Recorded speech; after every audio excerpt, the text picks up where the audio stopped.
Hello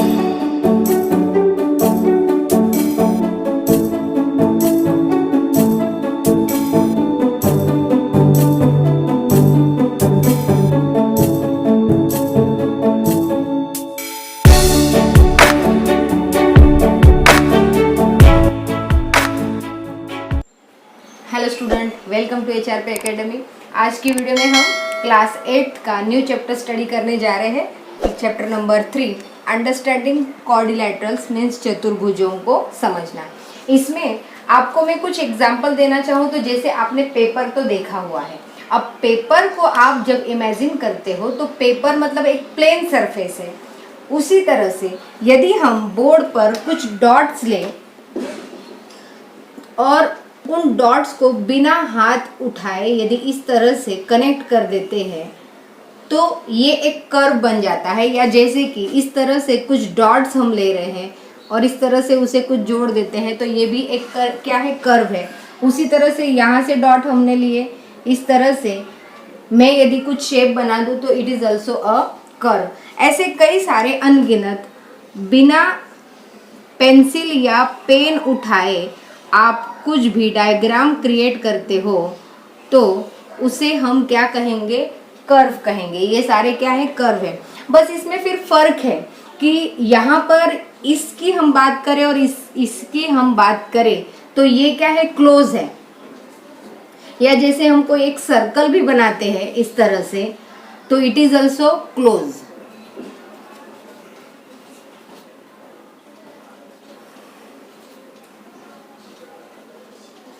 both are close curve. और इनकी यदि हम बात करते तो ये कर्व तो है पर ये क्लोज नहीं है। यहाँ पर इसकी हम बात करेंगे तो ये भी जो कर्व है ये क्लोज नहीं है। इसकी भी हम बात करें तो ये क्लोज नहीं है। अब इसे समझिए, ये क्यों क्लोज नहीं है, नॉट क्लोज, क्योंकि यहाँ से आप ये हिस्सा देखेंगे तो इट इज ओपन। यहाँ से इस पोर्शन को आप देखते हो तो ये भी ओपन है, इसे आप देखते हो तो ये भी ओपन है। इसीलिए हम इन्हें क्लोज नहीं कह सकते। ये जो है ये तीनों जो है ये क्लोज नहीं है। इतना आपको समझना होगा। अब इसी से रिलेटेड आपका जो इंट्रोडक्शन है उसमें आपकी जो टेक्स्ट बुक है उसके अंदर कुछ डायग्राम दी है, उस डायग्राम के बारे में हम स्टडी। स्टूडेंट, नेक्स्ट टॉपिक है 3.2 पॉलीगॉन्स यानी बहुभुज हम जिसे कहते हैं। इसमें मैंने 2 टाइप्स के डायग्राम बनाए हुए हैं और यहाँ आप देखोगे इन डायग्राम्स को तो यहाँ पर आप देख रहे हैं कि सारी जो डायग्राम है वो क्लोज है, कहीं से भी ओपन नजर नहीं आती है। और इनमें कई सारी साइड्स है, जैसे कि इसमें 1 2 3 4 1 2 3 4, यहाँ पर भी 4 साइड्स है। और इन्हें आप देखोगे तो इसमें भी ढेर सारी साइड्स है पर कहीं ना कहीं ये ओपन है, जैसे यहाँ से और यहाँ से ये ओपन है। इसीलिए ये भी कर्व है, ये भी कर्व है, बट दोनों में फर्क क्या है कि ये जो कर्व है ये क्लोज होने के कारण इसे हम कहेंगे कर्व।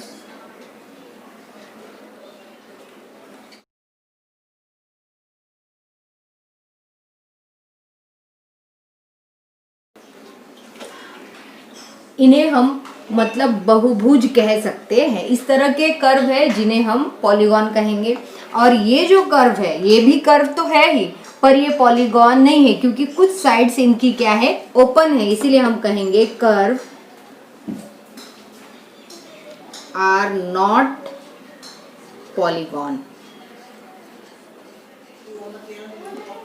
मतलब यहाँ पर आपको समझना है कि हम पॉलीगॉन किसे कहेंगे, बहुभुज हम किसे कहेंगे, जिनकी कई सारी भुजाएं होंगी बट सारी भुजाएं कैसी होंगी, क्लोज होंगी, कहीं पर भी खुला नहीं होगा। तो इस तरह से यदि हम ट्रायंगल भी बनाते हैं सपोज, या हम कोई अलग डिफरेंट टाइप का शेप भी बनाते हैं जिसमें 5 साइड्स होंगी तो इसे भी हम क्या कहेंगे, all are curve that are polygons. तो जिसमें कई सारी भुजाएं होंगी उन्हें हम कहेंगे। और यहाँ पर भी साइड होने के बावजूद ये ओपन है इसीलिए हम इन्हें पॉलीगॉन नहीं कहेंगे। देन हमारा नेक्स्ट टॉपिक है क्लासिफिकेशन ऑफ पॉलीगॉन यानी बहुभुज का वर्गीकरण कहो या तो प्रकार कहो। इसमें आपको डिफरेंट टाइप के जो पॉलीगॉन होते हैं उसके बारे में समझना होगा। जैसे कि मैं सबसे पहले आपको बताऊं तो इस तरह से आपने देखा है कि जिसकी साइड 3 साइड्स होती है इसे हम क्या कहते हैं, आपको याद तो आ ही गया होगा, ट्रायंगल। देन दूसरा है इस तरह से हम कोई भी चतुर्भुज बना देते हैं तो इसे हम कहते हैं क्वाड्रिलेटरल।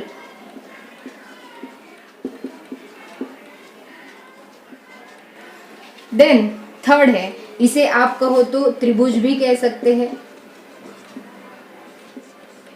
चतुर्भुज कह सकते हैं। देन इसमें अब मैं बढ़ाते जा रही हूँ, आप ध्यान से देखिए, यहाँ 3 साइड्स थी, यहाँ 4 साइड है, तो तुरंत आपके दिमाग में आना चाहिए कि नेक्स्ट जो होगा उसमें हमारी 5 साइड्स होंगी। Let's count. देखिए इसमें 5 साइड है। अब इसे हम क्या कहते हैं, तो पेंटागन इसे कहा जाता है।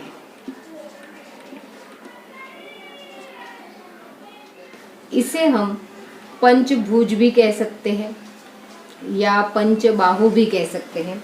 देन फोर्थ है, नेक्स्ट होगा 6 साइड वाला, यानी इस तरह से 1 2 3 4 5 एंड 6, तो इसे हम कहेंगे हेक्सागोन, यानी कि षटबाहु भी इसे कहा जाता है।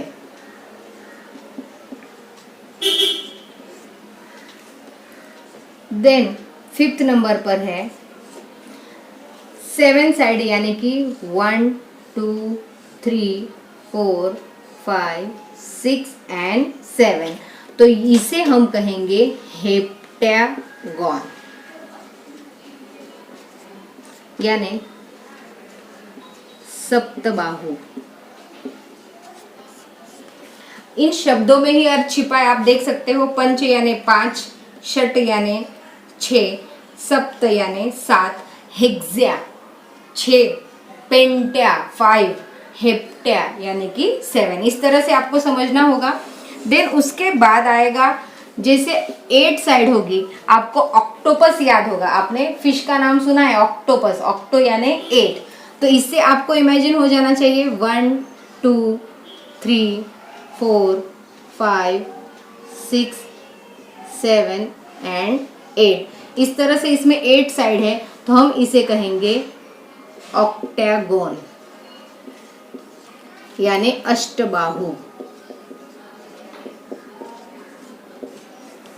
उसके बाद अब 9 साइड वाला आएगा, तो उसमें भी 1 2 3 4 5 6 7 8 एंड 9।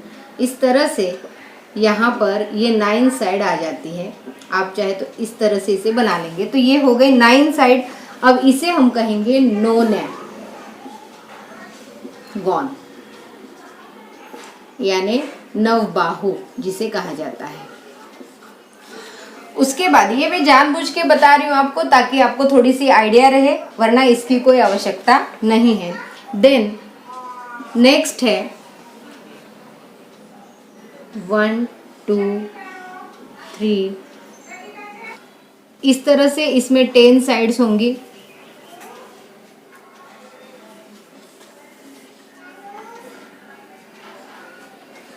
यहाँ पर ये जो 10 साइड है, इसे हम कहेंगे डेकागोन, यानी 10 बाहु इसे कहा जाता है। इस तरह से आप नंबर ऑफ साइड लेकर कई सारे पॉलीगॉन्स बना सकते हैं, तो हम उसे कहेंगे, जो नंबर ऑफ साइड उसमें रहेंगी, एनगॉन। तो ढेर सारी ऐसी पॉलीगॉन्स की डायग्राम आप क्लोज करके बना सकते हैं। मतलब इन शॉर्ट इसमें आपको ये समझना है कि जैसे जैसे नंबर ऑफ साइड्स बढ़ते जाएंगी, वैसे वैसे पॉलीगॉन की जो नंबर ऑफ साइड है उसके अकॉर्डिंग उसका जो है नेम डिसाइड किया जाता है। तो 3 side means triangle, 4 side means quadrilateral, then 5 side means pentagon, 6 side means hexagon, 7 side means heptagon, 8 side means octagon। यहाँ पर मैंने आपको रिमाइंड कराया था, ऑक्टोपस आपको पता है, तो उसमें 8 लेग्स होते हैं, या उसकी जो पार्ट्स होते हैं वो 8 होते हैं, इसीलिए उसे ऑक्टोपस कहा जाता है। देन यहाँ पर 9 साइड है, इसीलिए इसे नोनागोन कहा जाता है, इसमें 10 साइड है इसीलिए इसे डेकागोन कहा जाता है। इस प्रकार डिफरेंट टाइप के पॉलीगॉन्स आपको समझ में आ ही गए होंगे।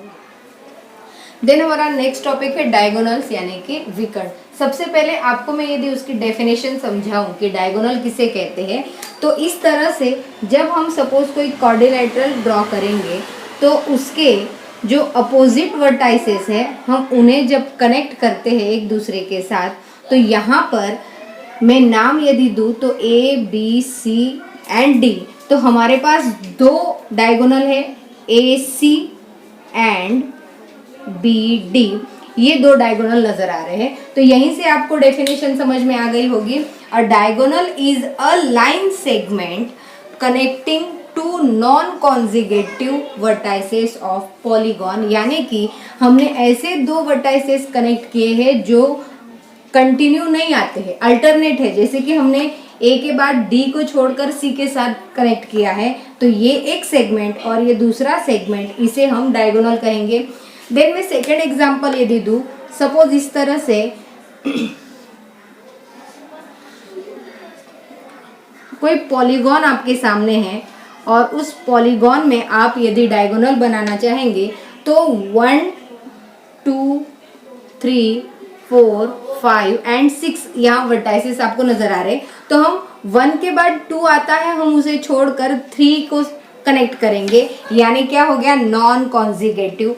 इसके बाद हम 2 को 1 छोड़कर 6 के साथ, देन 2 को 3 छोड़कर 4 के साथ, 3 को 4 छोड़कर 5 के साथ और 1 को 6 छोड़कर 5 के साथ, इस तरह से। देन यहाँ 6 को भी आप 4 के साथ जोड़ सकते हैं। इस तरह से हमने सेगमेंट ड्रॉ किए और वो नॉन कॉन्जिक्यूटिव वर्टाइसेस के साथ हमने कनेक्ट किए, तब जाके जो सेगमेंट हमें मिले हैं वो सारे के सारे क्या है, डायगोनल है, जिसे हम विकर्ण कहते हैं। सपोज आपको यदि कोई क्वेश्चन दिया जाए कि कोई भी पॉलीगॉन दिया हुआ है और उसमें कितने डायगोनल होंगे वो आपको फाइंड आउट करना होगा, तो उसका एक फॉर्मूला है जो मैं आपको समझा रही हूँ। नंबर ऑफ डायगोनल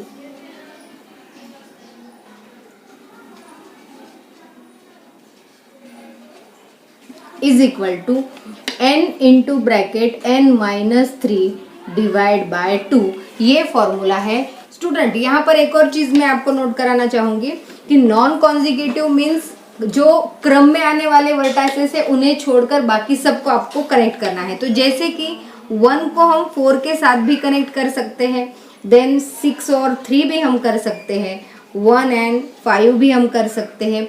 इस तरह से मेनी मोर आप वर्टाइसेस को कनेक्ट करके जो डायगोनल है उन्हें फाइंड आउट कर सकते हैं।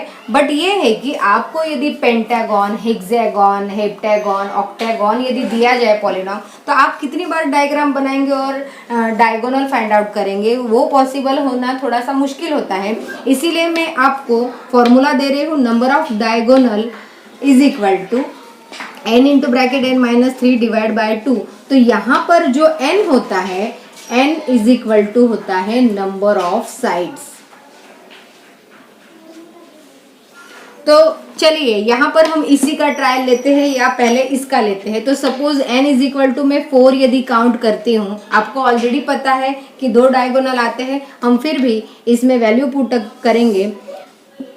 Number of diagonal is equal to n की जगह हम 4 रखेंगे, 4 into bracket 4 minus 3 divide by 2। तो यहाँ हो जाएगा 4 into bracket 1 by 2, 4 by 2 means 2 आपका जवाब आता है। तो आप देख सकते हो यहाँ 1 एंड 2 डायगोनल है। देन उसी तरह से हम इसका फाइंड आउट करेंगे कि कितने डायगोनल है। तो यहाँ पर आएगा n is equal to 6। Therefore number of diagonal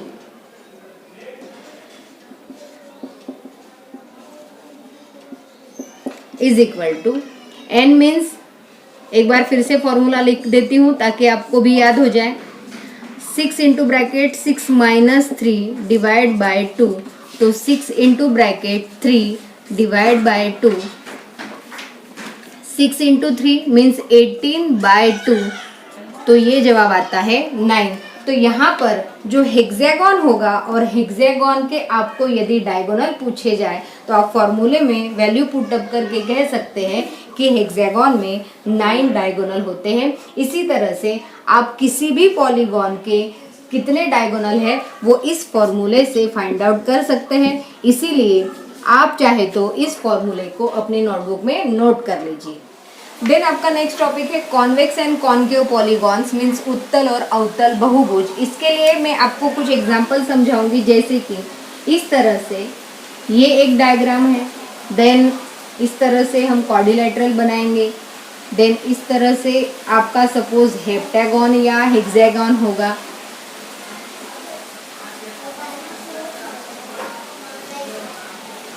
इस तरह के सारे जो शेप है आप इनमें देख सकते हैं कि सबके वर्टाइसेस बाहर की तरफ नजर आ रहे हैं, तो इन्हें हम क्या कहेंगे, कॉन्वेक्स पॉलीगॉन कहेंगे।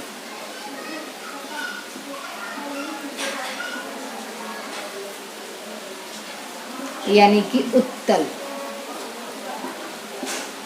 और आपको जब हम कॉन्केव की बात करेंगे तो कॉन्केव में इस तरह से होता है जैसे कि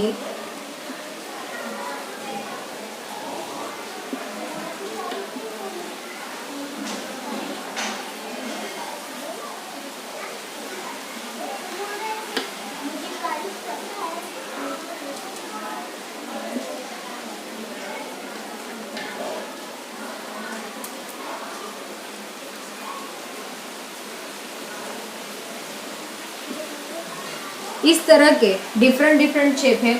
आप इसमें देखोगे तो जो वर्टाइसेस है उसमें एक जो वर्टाइसेस है वो अंदर की तरफ कर्व हुआ है। यहाँ पर भी आप देखोगे तो ये अंदर की तरफ है कुछ वर्टाइसेस, यहाँ पर भी अंदर की तरफ वर्टाइसेस है। आप एकदम अच्छे से समझ पाओगे कि कॉन्वेक्स पॉलीगॉन यानी उत्तल बहुभुज और ये है कॉन्केव।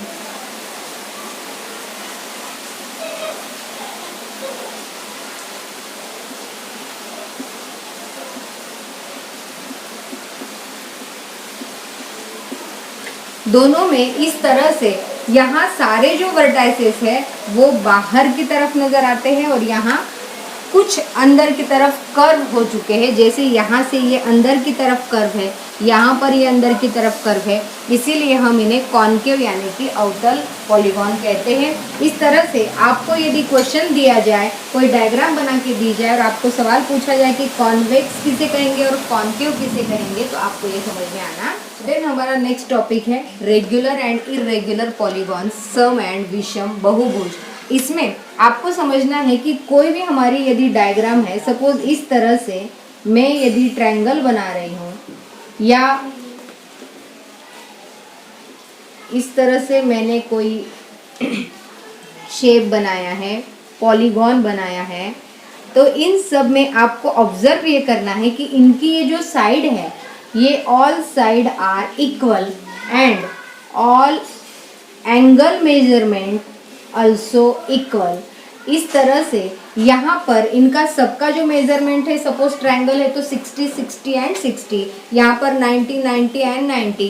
इस तरह से यहाँ पर भी कुछ ना कुछ एंगल होंगे, बट सारे क्या होंगे, इक्वल होंगे, क्योंकि इनकी सारी साइड्स क्या है, इसमें सारी साइड इक्वल है और सारे जो एंगल है वो भी इक्वल है, इसीलिए हम इसे कहेंगे रेगुलर पॉलीगॉन।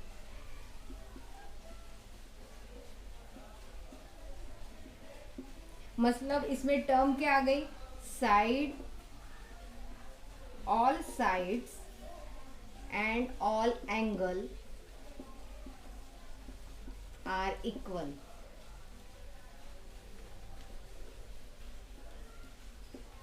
ये इसकी कंडीशन है, तब हम उसे रेगुलर पॉलीगॉन कह सकते हैं। देन सेकंड एक डायग्राम में बनाती हूँ, जैसे कि इसमें इस तरह से हमने एक शेप क्रिएट किया। अब आप यहाँ पर देख रहे हैं कि ये दोनों इक्वल है, बट इनकी लेंथ अलग है, इसकी लेंथ अलग है। देन यहाँ पर मैं एक और कोई शेप बनाऊं, जैसे इस तरह से, या इस तरह से कुछ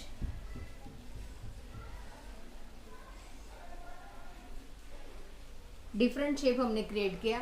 यहाँ पर आप देखोगे तो सपोज ये साइड डिफरेंट है, देन यहाँ पर भी डिफरेंट साइड आपको नज़र आ रही है जिनकी लेंथ डिफरेंट है। तो यहाँ पर हम ये सारे जितने भी पॉलीगॉन हमने बनाए हैं इन्हें हम रेगुलर पॉलीगॉन नहीं कह सकते, तो हम लिखेंगे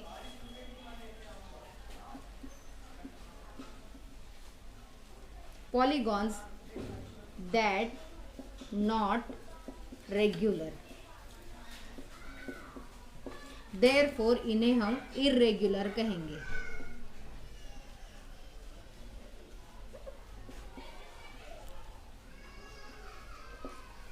इस तरह से इसे इरेगुलर कहने की वजह यह है कि यहाँ पर इनके एंगल भी डिफरेंट डिफरेंट है और इनकी साइड भी डिफरेंट डिफरेंट है, देयरफॉर ये इरेगुलर एंगल इरेगुलर पॉलीगॉन है। तो आपको मेरे ख्याल से समझ में आ ही गया होगा कि हम रेगुलर पॉलीगॉन किसे कहेंगे और इरेगुलर पॉलीगॉन किसे कहेंगे। और हिंदी में यदि आपको समझना हो तो जैसे सम यानी सारी साइड समान या इक्वल, और विषम यानी सारी साइड या एंगल जो है वो अलग अलग डिफरेंट डिफरेंट, इसीलिए ये इरेगुलर है। ये हमारा नेक्स्ट टॉपिक है एंगल सम प्रॉपर्टी यानी कोणों के योग का नियम। तो उसमें सपोज आपको कोई क्वाड्रिलेटरल दिया हुआ है और उसके जो कोण है उनका सम कितना होता है वो फाइंड आउट करना है। तो वो कैसे करेंगे, आपको प्रीवियस क्लास में आपने सीखा है कि पता ही है कि जो ट्रायंगल होता है, ट्रायंगल के जो 3 एंगल्स है, इन तीनों का यदि हम एडिशन करते हैं तो angle A plus B plus C is equal to 180 होता है। ये कंसेप्ट आपको ऑलरेडी पता है, इसीलिए मैंने यहाँ ये जो क्वाड्रिलेटरल बनाया हुआ है इस क्वाड्रिलेटर में मैंने एक डायगोनल क्रिएट कर दिया। अब उसमें 2 ट्रायंगल आपके बने नजर आते हैं। इस हर एक ट्रायंगल का जो एडिशन है वो 180 है, देयरफॉर हम कह सकते हैं triangle ABC plus triangle ADC is equal to quadrilateral ABCD होता है। मीन्स इनका एडिशन जो है वो और इनका एडिशन 180, तो टोटल मिला के 360 होता है। इस तरह से आपको इसमें हम यदि यही फॉर्मूला अप्लाई करेंगे तो वो इस तरह से होगा A plus B plus C is equal to 180, then A plus D plus C is equal to also 180। और यहाँ पर इन दोनों का जब हम एडिशन कर देते हैं तो वो बन जाता है A plus B plus C plus D is equal to 180 plus 180 means 360। Therefore आप ये कह सकते हैं कि जो कोई भी क्वाड्रिलेटरल होता है उसमें जो 4 एंगल होते हैं उन चारों का जो एडिशन यानी sum of 4 angle is equal to 360 होता है। तो ये कंसेप्ट आपको समझना होगा, measurement of angle A plus measurement of angle B plus measurement of angle C plus measurement of angle D is equal to 360।